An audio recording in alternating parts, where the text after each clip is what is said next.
those clips were from the property, which is going to be the Touchstone development, which is on Gospel Rock in Gibsons. It's going to be a mix of a hotel, a little plaza area with shops and restaurants. It's going to have townhomes, condos, and also a mix of detached homes as well. So yeah, beautiful spot up there. Just wanted to check in, give you guys a bit of an update on the market. We've seen 13 new listings in the past week, 9 sales, so things are still plugging along. Some activity out there, but same still stands with people apprehensive about buying and selling right now. We just listed a new half duplex in Parkland. It's 2-bedroom, 1-bath, great little home, a single level, a fenced yard, single car garage, walking distance to IGA, all amenities. They got the tennis courts in Parkland. It's a great little little subdivision and community in there. So check that out. That's on our website.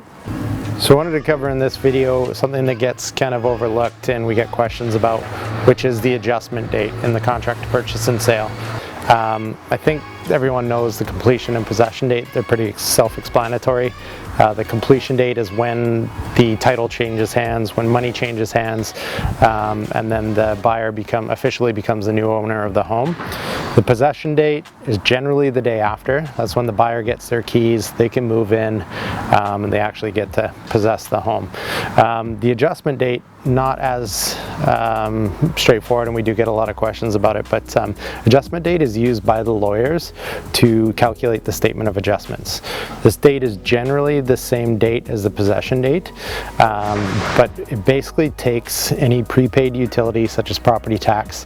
So if a buyer is buying property later in the year, the seller will have already paid the property tax, so they're going to reimburse the seller from the date of adjustments to the end of the year, or to the end of that prepayment period, for that amount that they've already paid. And on the other side of that, the seller is going to reimburse the buyer for any utilities, so municipal utility bills, for the time that they occupied that property, because the buyer is going to be paying a future utility bill which may contain or may have days that the seller occupied the property on that statement period.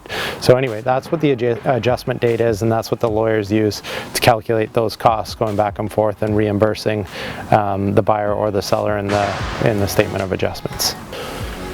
So we're going to keep doing these videos moving forward, and yeah, just try and provide some information for you guys, give you guys market updates, and yeah, as mentioned, check out our new listing, 2-bedroom, 2-bath, half duplex in Parkland, beautiful 3-year-old home.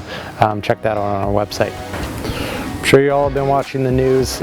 Still a while before we know when this thing's going to be over, but we're still dealing with a real lack of inventory out there, and there's people out there that need to buy or want to sell and buy. So there's ways to do it cautiously. There's definitely some scenarios where we don't suggest you putting your home on the market. Happy to discuss those with you. But yeah, if you have any questions about navigating this market, thinking that you need to sell or buy right now, we can help you get through that. So give us a call, drop us a line. My email's below. We'll talk to you soon.